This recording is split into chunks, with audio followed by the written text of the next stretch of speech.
Willie Jones, thank you so much for joining us. Yes, sir. What's going on? Thank you for having me, man. It's funny. While I was waiting for you, I was just I was jamming your stuff, man, and I gotta say, man, I love it. It's just Yeah, thank I you, feel bro. like I'm gonna be in an extra good mood because it's just such good time music. You know what I mean? Yeah, man, that's what it's all about, bro. You know what I'm saying? So, So I know you just released "Down for It" with Ti, which is mhm. awesome, and you got your upcoming album coming out. But before we talk about that, you mind taking us all the way back and just letting us know how you got into music? Man, if we going way, way, way back, Way I back. I always loved music. You know what I'm saying? Since I was a kid. I mean, coming up in church and just I would be in church like 4 times a week. Because you know what I'm saying, coming up in Shreveport, Louisiana, down south, the fam would just always be there. And my goddad was a pastor as well, so we would just always be in church. My dad sang in the praise team, so I would just always just love music, love how it just made people feel, and just I love seeing the reaction to people. Just music in general, I just love. But so I knew when I was 4 years old, I was like, I'm gonna sing. That's just what I'm gonna do. And yeah, just coming up in school and all of that. But when I got into the industry, I would say um 2012, I did a singing show. I did X Factor season two. And Okay.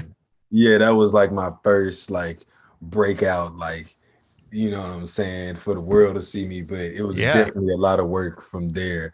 Um, How old were you then? Was that like right out of high school? Was that in high school yeah, I or was 17, so I had just graduated. okay, I had nice. just graduated high school. Yeah, and I mean, before then, I was doing talent shows around town and just singing as much as I could.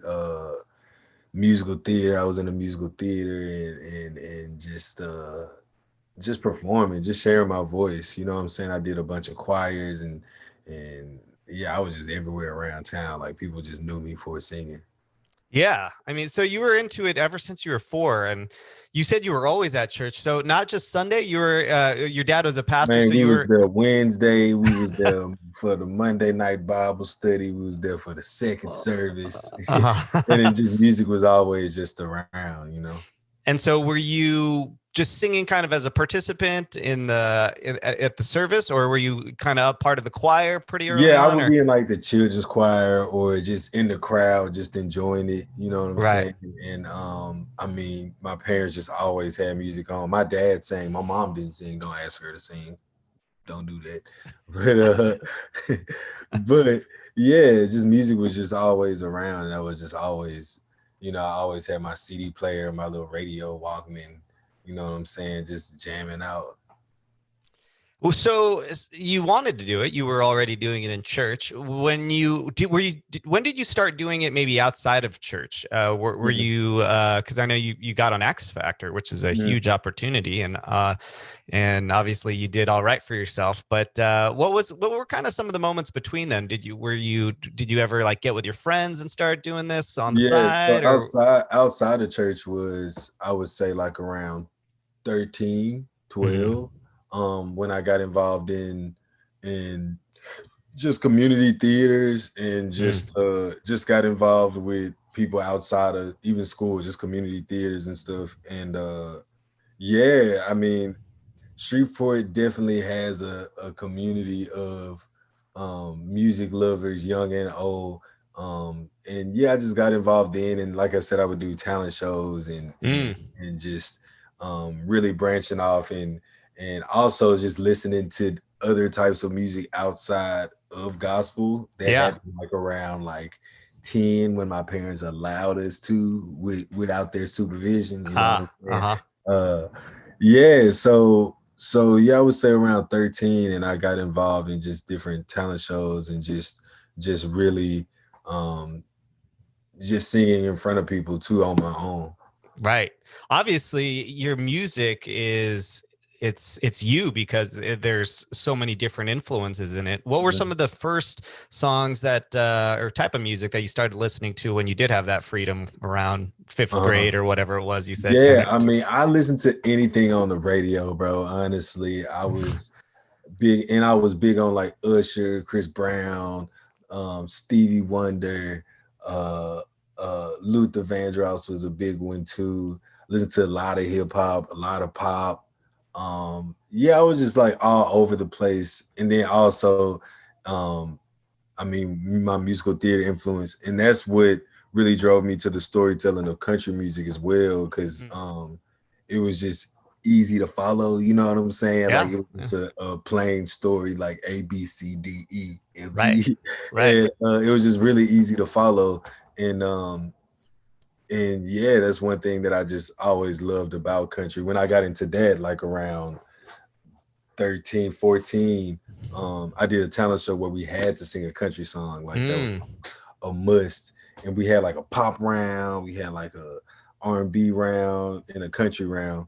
And I was just trying to find a perfect country song to sing. And I listened to country, like I had my favorite songs here and there. Like I remember Lone Star, Mr. Mom. I just love the video for that. And a few other country songs, but I didn't really dive into country music until that talent show presented itself to me, and we had to find a country song. And I woke up as well, like probably like a few months before that, and I had this deep ass voice, and it just fit, bro. It really Yeah. just fit. And from then on, I was like, yo, I love the music, and the voice fits, and and I wanted to be that representation that I felt was missing from country music. Well, a piece of representation that was missing, because we all different, you know what I'm Sure. saying? Sure. And yeah, and from then on, I was like, y'all, I'm singing country, and this is what it's gonna be. That's cool. And so how old did you say you were when you kind of figured that country was your vibe? Like 14, 14. 15, yeah. How did so you're still in school. I'm just wondering, like, when you start singing country, how did how did the ladies like it? How did your friends like it? Were they like, "Oh, this is cool. This is unique." Like, what were Yeah, some I of the mean, reactions you were getting? yeah, I mean, people was vibing because I was already like just a different kid. Like, I Right. mean, I would just like wear whatever I wanted. You know what I'm Uh-huh. saying? Like, I was ahead of the wave with the sneaker game. My sneaker game was great. I was already just like all over the place, Right.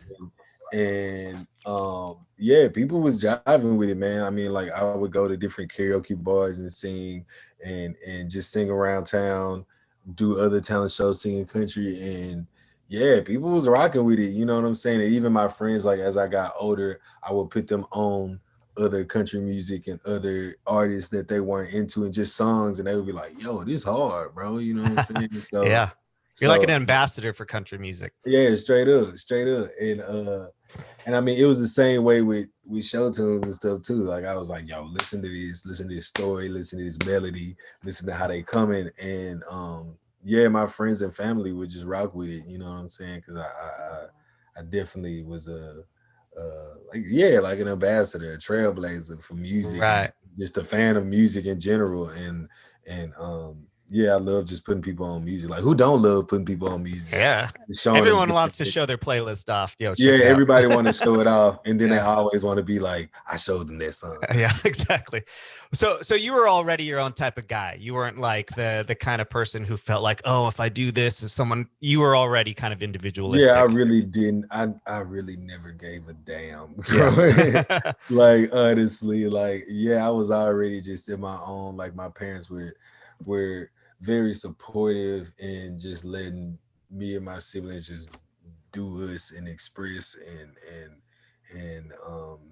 yeah, just try new things, and they were always supportive still to this day, just very just like solid. So I feel like that unique just background and taste in music and talent, and then you get on X Factor. So how did that go? How was that? Oh man, it was dope, bro. I never even really planned on doing a singing show, because like I was like, what are the odds that I Yeah. ever get on? You know what I'm saying? Like growing up, I would watch them, and yeah, I was just like, what are the odds? I'm just go to school. Like my plan was go to school and graduate, and then from there just try to work from there to do music. And but yeah, X Factor happened, and Man, it was just a dope experience, man. It was season 2, 2012. They had auditions in the mall in Shreveport. And one of my homies called me and she was like, yo, it was like the morning of, bro. So it was Um, like open call kind yeah, it of was thing. just open call, you know what Uh-huh. I'm saying? And yeah, my homie hit me up that morning and it was like senior year. And I feel like the night before was like senior party or something. So I was up late and she called me and was like, yo, you should go audition, like, you know what I'm saying, do your thing here. And I was like, I don't know. Like, what are the odds? And went back to sleep. She called me again, was like, yo, you should really go. And I was like, I bet. Well, So I good got for it her. there, Good for her. right. Shout out to Lauren Ross, real Yeah. time. And yeah, I went down there, did my thing, and yeah, they were like, yo, we'll call you back if you make it to the next, you know what I'm saying, whatever. And then it just kept going. And the whole time I was doing my thing, bro. It was just fun. It was a good time. Was it nerve wracking? Who were the judges that year? And because That year was Simon, L.A. Reid, Demi Lovato, and Britney Spears. nice, dude. I mean, that's some huge legends right Yeah, it there. was some big legends, bro. I mean, I definitely was a fan of Simon in LA and Demi and Brittany. I mean, Brittany Sure. from Louisiana, you know what I'm saying? So it was just like, and Demi coming up, Disney Channel kid. I definitely was a Disney Channel kid. So Yeah. like, yeah, it was dope. So obviously, you got a call back, and then how did the show go, and how did that affect your music career? hmm yeah, got a call back and I made it to the top. Excuse me. I made it to the sorry. I made it to the top 16 and yeah, from there it just like exposed people to who I was. Honestly, I just got a lot of exposure, and from there it was like, I mean, I had all this exposure, and I didn't know what the hell to do with it, so I would just make YouTube videos here and there and try to keep my Instagram up. Mm, And like I would have people come to me trying to like give me deals or whatever, whatever, but I just was not ready and just wasn't, I just didn't want to hop in then too soon, you know what I'm saying, and not mm, know what I was getting into. So from there, I just like gigged around town. I would do like weddings and birthdays and events and, you know what I'm saying, community things like that.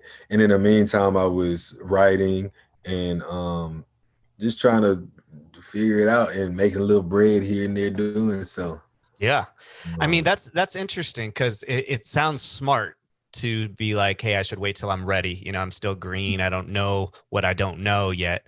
But mhm, at the same time, I could also picture someone being like, hey, maybe you should strike while the iron's hot. Maybe these phone mhm, calls will start dwindling down after, a year or two off the show. mhm. But obviously it worked out for you. So that was the right move. So you were doing some shows, you were just building up your talent and your experience. And then what did get you kind of to the next level? Well, from there, so I did this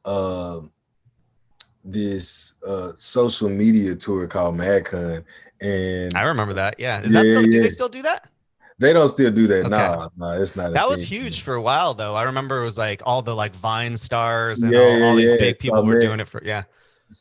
I met, well, a couple of the guys were from my hometown, and I met one of the guys who like ran the tour at my homie's wedding, and he was like, "Yo, you was on X Factor, like, woo woo woo, you should come do this thing."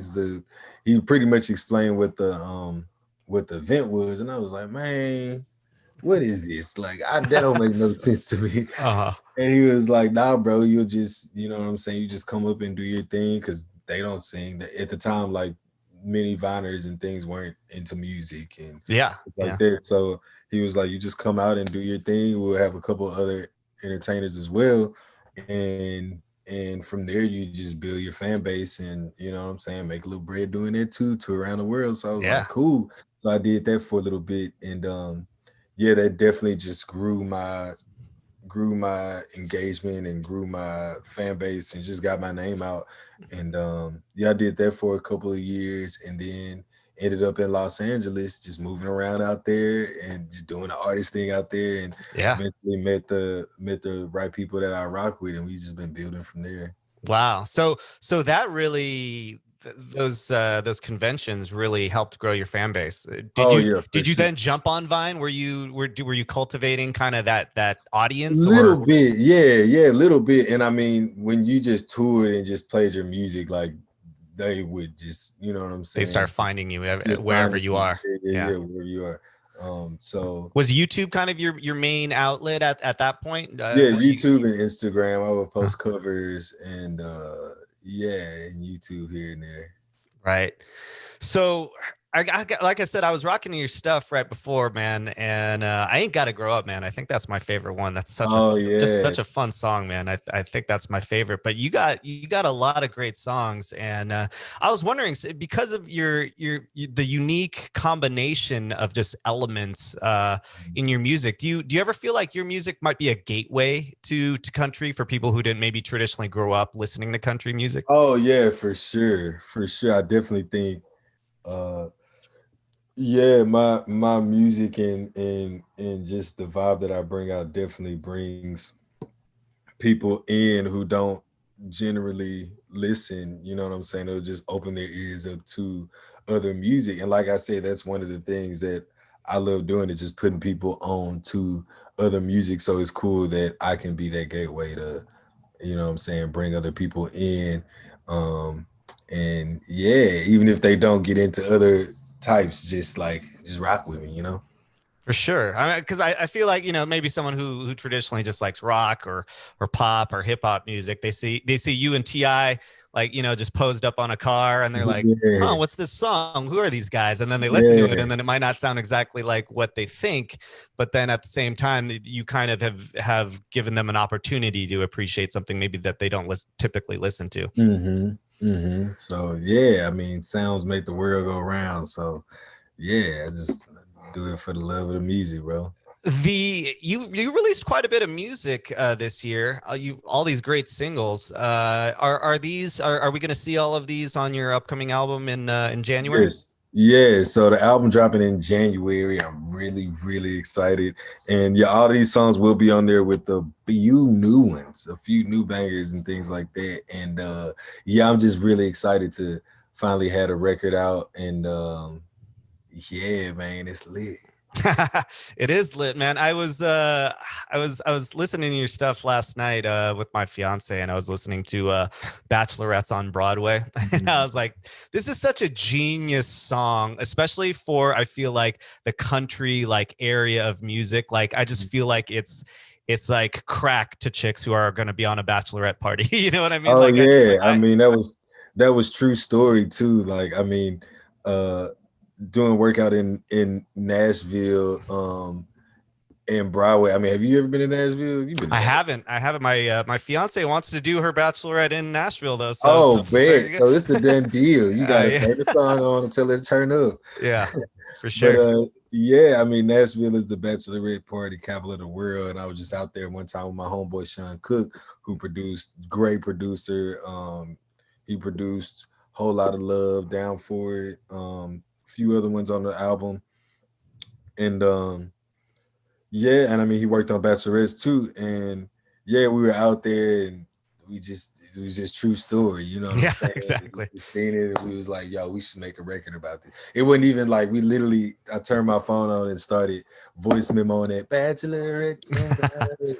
Yeah, And then we got in and did the record and it's had a lot of success and it has. Yeah. yeah, it's cool to see people just rocking with it.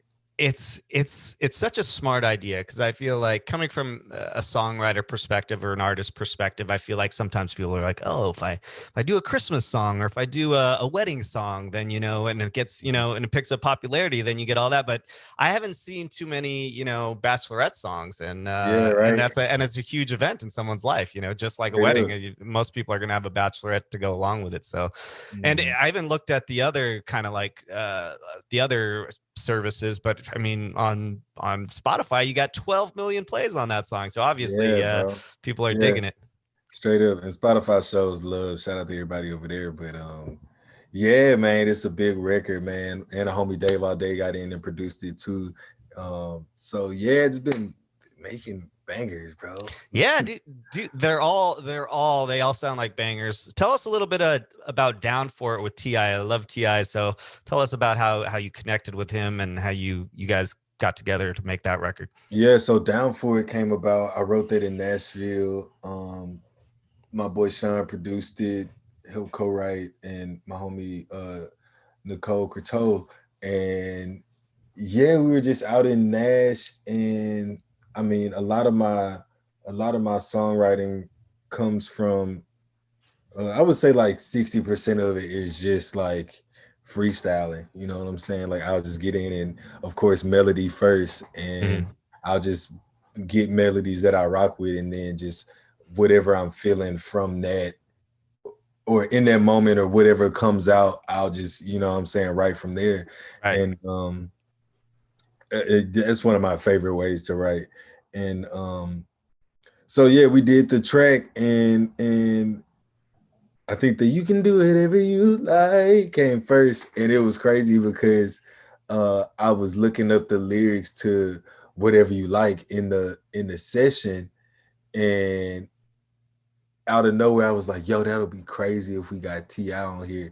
And my boy Sean was like, yo, I was just looking up the lyrics, and we didn't even know that we both were looking up, you know what I'm saying?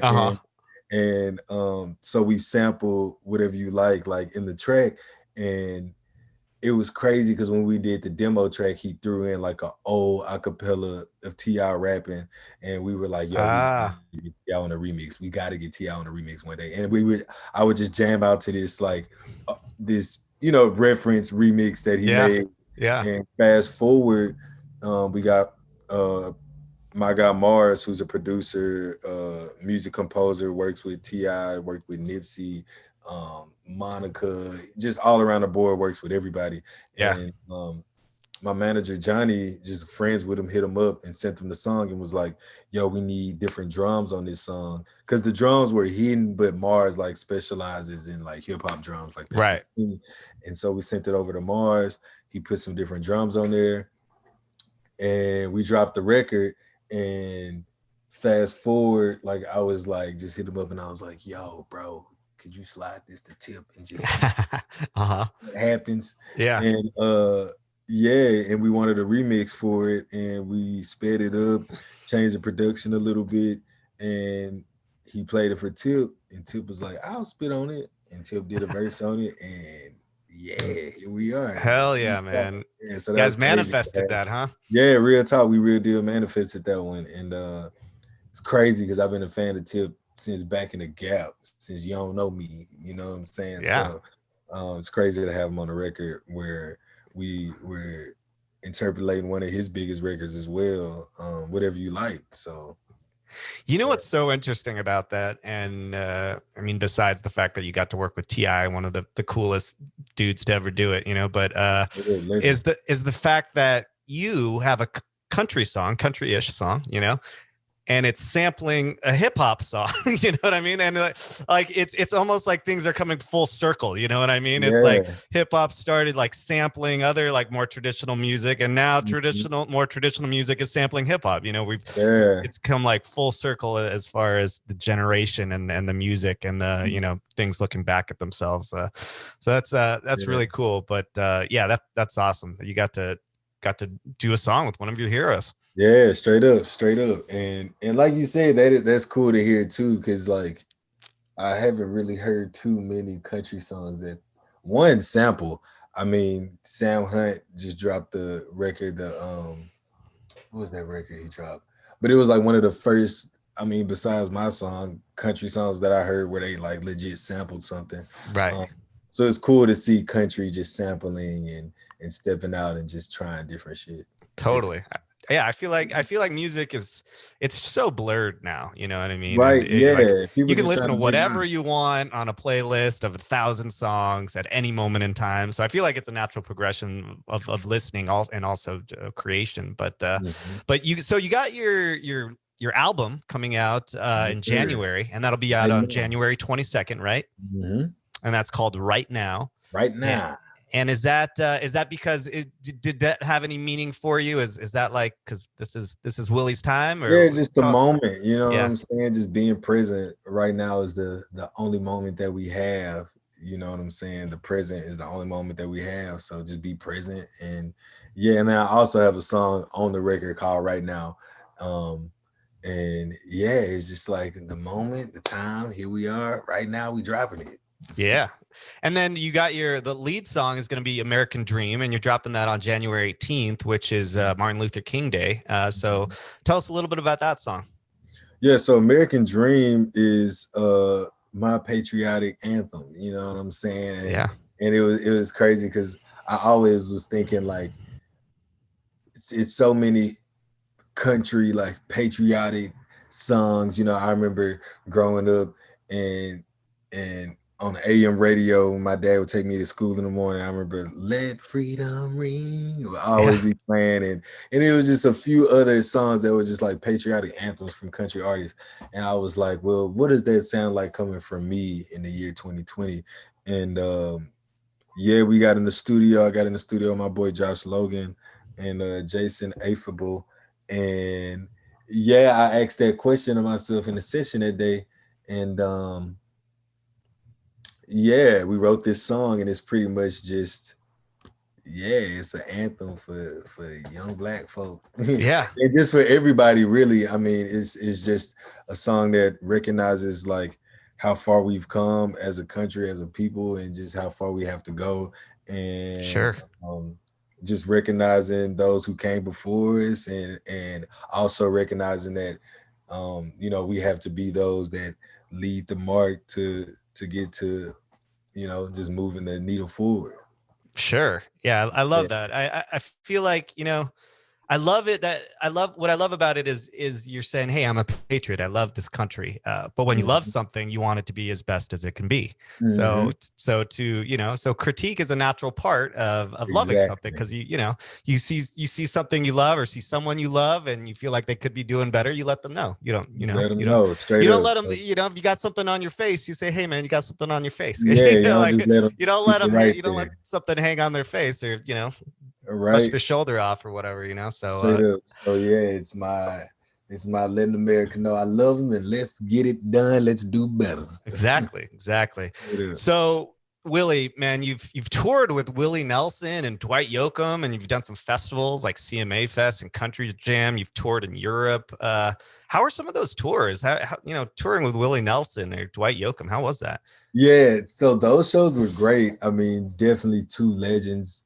Crazy to be able to open up the stage for him, you know what I'm saying, and getting the vibe warmed up. But yeah, those shows were great, man. I mean, of course, you know, coming out, they like, oh, what is going on?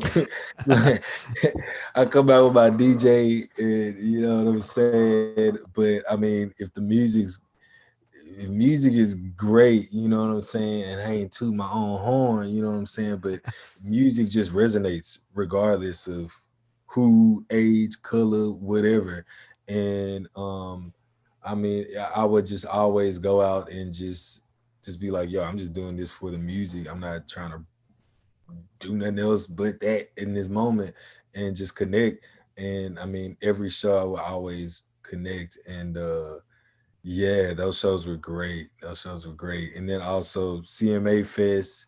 Yeah, just moving around doing shows. I miss it so much, don't you? No, I do. I really do. As a participant and as a fan, man, it's like probably the thing that I miss the most that we don't Yeah, have same. right now. You know what I mean? I mean, Same. because bars are cool, or parties are cool, but if we could if shows could be safe again, that would be Right. I would be happy. Right. Right. So well, Yeah. and so all things go well, health wise.